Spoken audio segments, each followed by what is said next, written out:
Hello everyone, आप सबका बहुत बहुत स्वागत है कॉमर्स अचीवर प्लेटफॉर्म पे।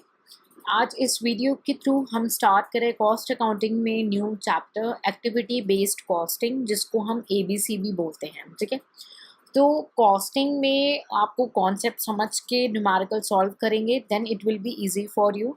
ठीक है, तो चलिए हम पहले आज इस वीडियो के थ्रू बेसिक जो इसके मीनिंग है और कुछ इंपॉर्टेंट फैक्टर्स को अंडरस्टैंड करेंगे। ठीक है,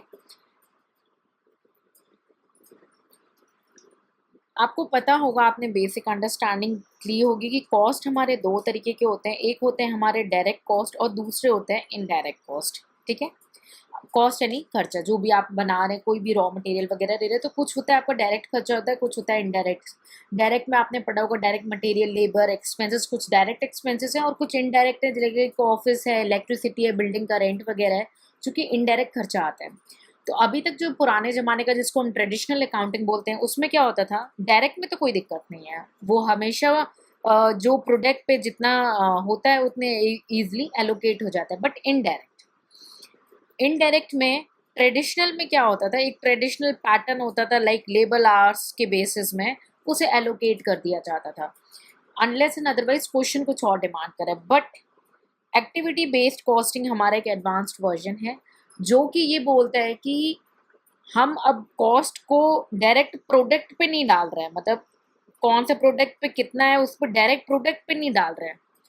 हम क्या करेंगे, सबसे पहले कॉस्ट के ड्राइवर्स, यानी गाड़ी कौन चला रहा है उस प्रोडक्ट की। ठीक है, उसको मतलब it's just way to explain you कि एक्टिविटीज़ को आइडेंटिफाई करेंगे, एक्टिविटीज में कॉस्ट को एलोकेट करेंगे, किसकी मदद से, कॉस्ट ड्राइवर्स की मदद से। ठीक है, एक्टिविटीज में कॉस्ट को एलोकेट किया जाएगा और एक्टिविटीज के बाद वो प्रोडक्ट में एडजस्ट होगी।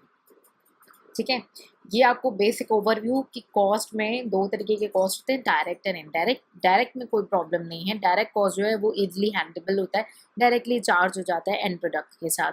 बट इनडायरेक्ट कॉस्ट क्या है, डिफ़िकल्टीज होती है उनको एलोकेट करना, कि क्या सुटेबल बेसिस होगा, कैसे बोले कि इस पर्टिकुलर प्रोडक्ट में इतना पोर्शन ऑफ द रेंट है और या इतना पोर्शन ऑफ द इलेक्ट्रिसिटी, बहुत डिफिकल्ट है। तो इसीलिए एक्टिविटी बेस्ड कॉस्टिंग का रोल आता है।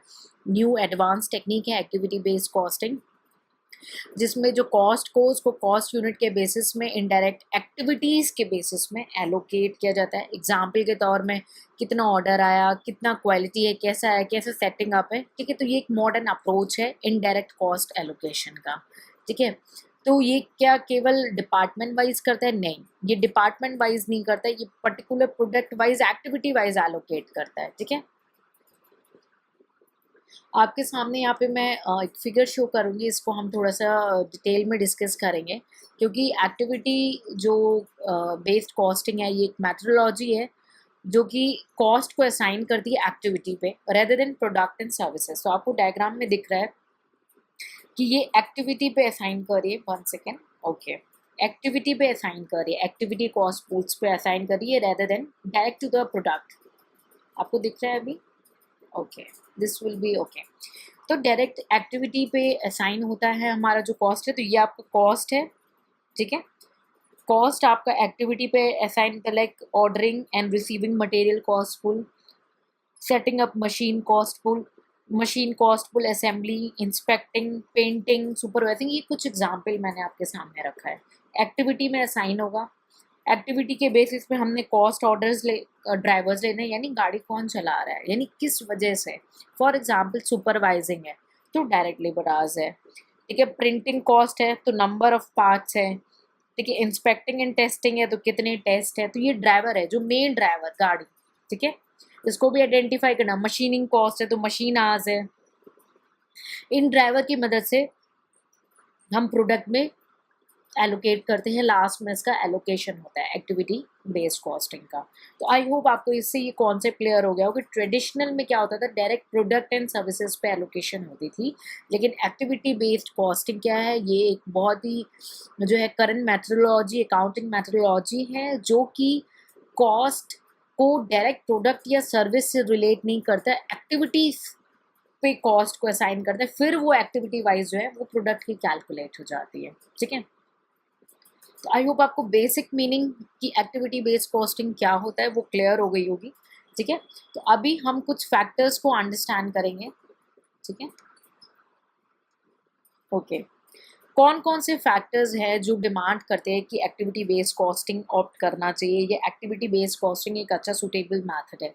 एक, अगर बिजनेस कॉम्प्लेक्स है, ठीक है, बिजनेस आपका कॉम्प्लेक्स है, डिफ़िकल्ट है और बहुत ही ज़्यादा इंक्रीज्ड है, ठीक है, कॉम्प्लेक्सिटी उसकी आए दिन बढ़ती जा रही है, डायनेमिक होते हैं बिजनेस आपको पता है, तो कॉम्प्लेक्सिटी बढ़ती जा रही है, तो डिमांड करता है एबीसी कॉस्टिंग आ जानी चाहिए, ठीक है। या आपके ओवरहेड कॉस्ट यानी इनडायरेक्ट कॉस्ट जो है वो बढ़ते जा रहे हैं लगातार, ठीक है, ओवरहेड कॉस्ट बढ़ रहे हैं, तो आपको क्या लगता है, एक्टिविटी बेस्ड कॉस्टिंग आनी चाहिए। थर्ड क्या हो सकता है आपको, और क्या रीज़न हो सकते हैं, कंपटीशन बढ़ रही है मार्केट में, तो आपको अगर एडवांस रहना है तो आपको एक्टिविटी बेस्ड कॉस्टिंग जो कि मॉडर्न है टेक्निक है उसको अप्लाई करना है, ठीक है। उसके बाद क्या, प्रोडक्ट कई तरीके के बढ़ रहे हैं, तो कई तरीके के प्रोडक्ट बढ़ रहे हैं यानी प्रोडक्ट की डाइवर्सिटी, ठीक है, प्रोडक्ट की डाइवर्सिटी जो है बढ़ती जा रही है, तो that marks to the requirement of activity based costing. और क्या हो सकता है, बहुत सारी नॉन वैल्यू एडेड एक्टिविटीज़ हो रही है, नॉन वैल्यू एडेड एक्टिविटीज़ हो रही है, तो भी आप एक्टिविटी बेस्ड कॉस्टिंग की वजह से जांच पाओगे कि कितना कॉस्ट किस में एलोकेट हो रहा है, कितना वैल्यू एडेड में, कितना नॉन वैल्यू एडेड में। और क्या हो रहा है, एन रीज़न हो सकते हैं ITR है, क्यों, इंफॉर्मेशन टेक्नोलॉजी आपकी बढ़ती जा रही है, उसका जितना ज़्यादा यूज़ बढ़ता जाएगा आपकी एक्टिविटी बेस्ड कॉस्टिंग की नीड भी लगातार बढ़ती जाएगी, ठीक है। सो आई होप आपको ये बेसिक जो है कि एक्टिविटी बेस्ड कॉस्टिंग, इस लेक्चर में हमने जो मेनली कवर किया कि एक्टिविटी बेस्ड कॉस्टिंग का कॉन्सेप्ट समझा कि होता क्या है, क्या ज़रूरत है इसकी एक तरीके से, और दूसरा इसकी एक तरीके से हमने नीड या फैक्टर समझ लिए कि कब कब या रिक्वायरमेंट समझ ली कि एक्टिविटी बेस्ड कॉस्टिंग की क्या रिक्वायरमेंट है, और क्या लीड टू द डेवलपमेंट है एक्टिविटी बेस्ड कॉस्टिंग का, ठीक है। सो आई होप आपको कॉन्सेप्ट क्लियर हो चुका हो इसके थ्रू। अगर कोई डाउट है तो कमेंट सेक्शन पे पूछेंगे, ठीक है, कि एक्टिविटी बेस्ड कॉस्टिंग क्या है और इसकी कहाँ कहाँ पे ज़रूरत है। नेक्स्ट सेशन में हम डिस्कस करेंगे इसका डिफरेंस विद द ट्रेडिशनल, तो आपको और कमांड हो जाएगा कि डिफरेंसेस क्या है, ठीक है। So in case of any doubt, feel free to ask in the comment section. Take care. See you in the next lecture.